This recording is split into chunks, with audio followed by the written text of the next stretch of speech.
This was actually a fun but challenging process because there are not a lot of images of the amazing people, even though they were really influential and prominent figures in making Nashville more equitable and making America more equitable. They didn't sit down for grand portraits. They were regular, everyday people who were just fighting for decency, respect, and equality.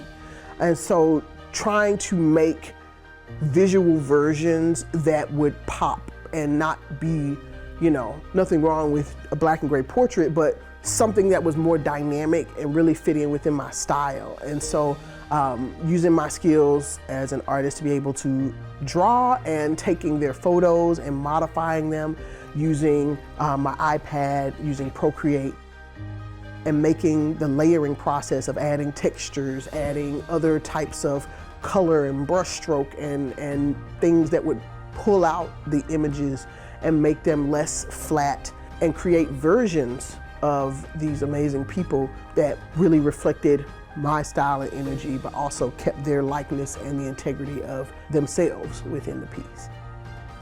Commitment to education aligns perfectly with Creative Girls Rock. Our mission is to educate and empower individuals through creative arts and community engagement.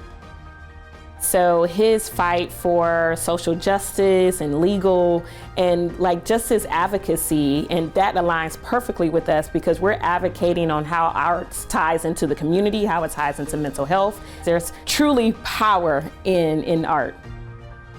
How much the things that we see, even in passing, affect how we think, how we act.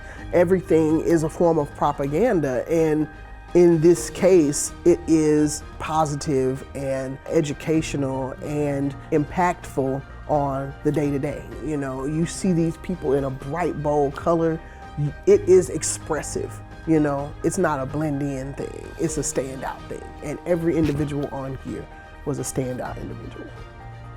When you're in the work, it's hard for you to like really see the impact that you have. When you're head down and you're just constantly grinding, but when you take a look back and you can see the fruits of your labor, you can see the other lawyers who have come into your path because of, you know, you speaking up and you providing these resources for, you know, just Black people, right?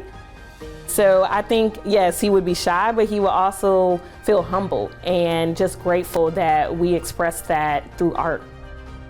I think he would be really excited that there was an honoring of the work that they did and that there are people who genuinely care about and continue the legacy for not just the Black community and our community, but for every person of color, every human here in Nashville.